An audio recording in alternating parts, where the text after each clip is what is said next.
Hello and welcome back to yet another guide on how to kill the world once more. And how do we do it this time? Well, this time it's a very special one.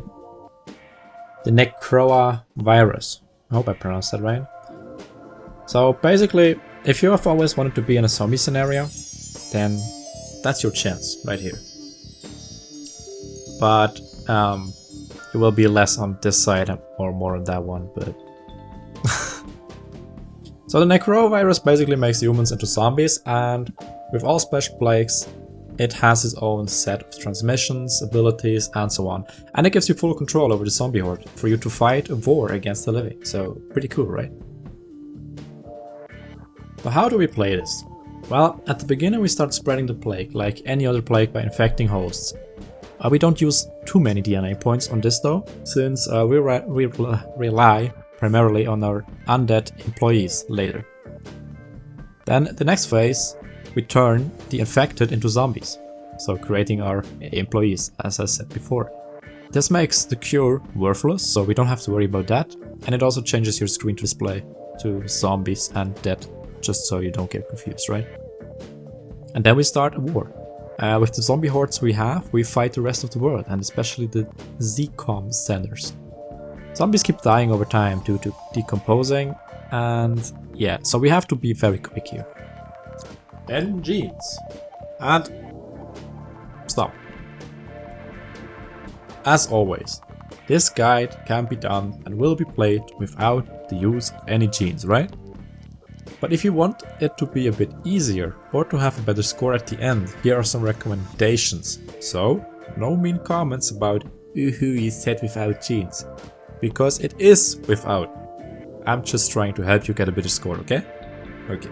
Catalytic switch generates bonus DNA during the cure effort, and since the cure is gonna hit 100% anyway, we get a lot of DNA out of this. Darwinist increases mutation chance so that we hopefully don't have to spend any DNA to buy our way to the zombie transformation at the end. Aquasite helps spread the plague across the world, especially useful since there is no water 1 or 2 in this plague. Europhile helps with the transmission, especially around the starting country and in the starting country, but as always with this type, just pick whatever you have. Spliced activation, less DNA for using active abilities. This allows you to move around the zombie hordes more often or less careful, since you can just do it over and over again when it costs less, right? So as always again, if you don't have those genes, don't worry, you can do it without. It just makes it easier.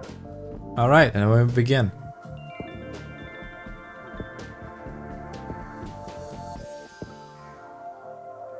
First the name.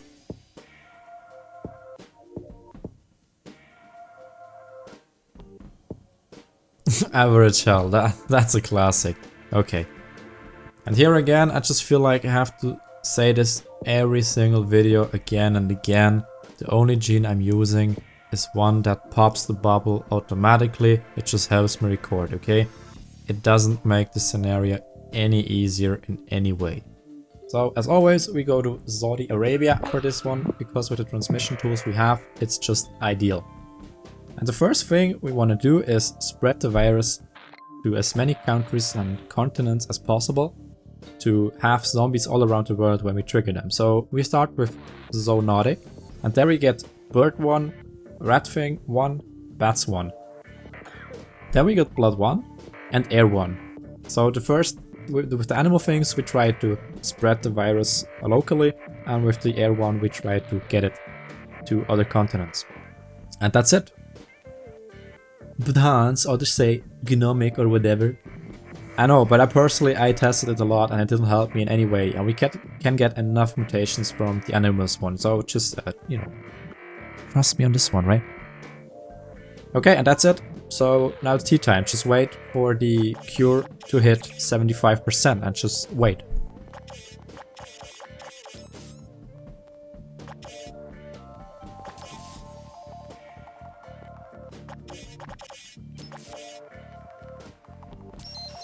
So when the cure reaches 75% or the mutation developed these zombies on their own, it's time to create the dead. So you buy your way to cytophatic,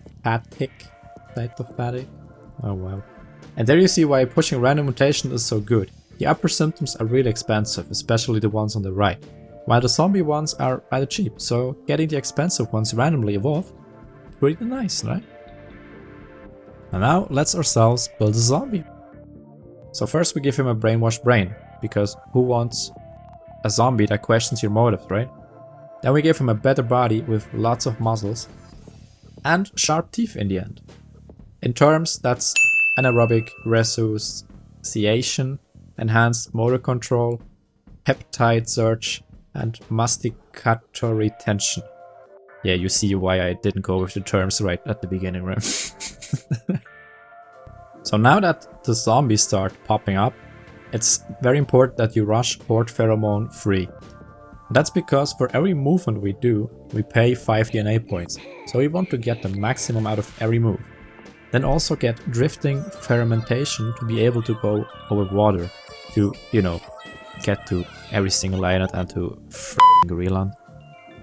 And really rush this, because you have a very small time window in which you can move zombies pretty freely around before the Z-coms start appearing to fight your zombies. So invade every single island that is currently not infected and work your way up to Europe as fast as possible, because if a Z-com appears in Sweden and you're not even near it, it will have a big problem, so really rush as fast as you can. Another quick tip here, if you're unsure if you have infected every island or if there are still countries that don't have any zombies, go to World, go to Data and check. There you can clearly see if a country has 0 infections, 0 zombies, and if that's the case, go eat some brains. And when those Z-coms finally appear, buy your way into bone dysphasia. Oh god, English. Basically it makes your zombie way stronger when they fight the living. And you really need that when you want to fight Z-coms and send millions of zombies in there. Really, don't be cheap. Move, press the move ability thing 3-4 times, whatever it needs. Just kill those Z-coms as fast as possible. It is your biggest enemy right now.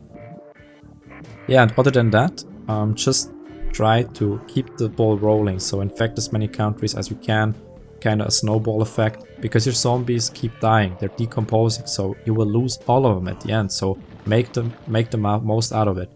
Infect all countries now, kill the Z-com stations, and that's all you need to do to win.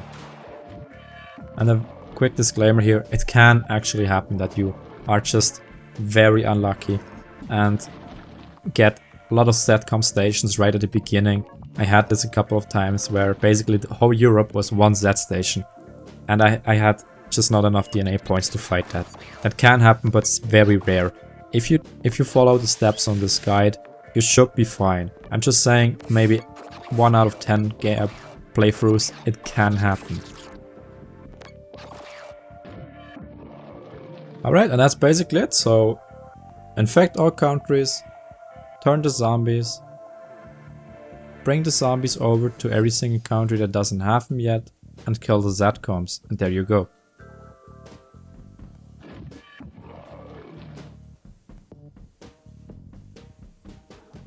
So I hope this guide helped you beat the scenario. If so, leave a like. If not, tell me what went wrong. I'm always happy to help in the comment section below. And otherwise, if you like this type of video, of course, subscribe. I'm gonna do more of them. I finally found the time now to do it, so you won't wait 3 months for the next video. I'm sorry about that. Alright, see you in the next video. Bye bye.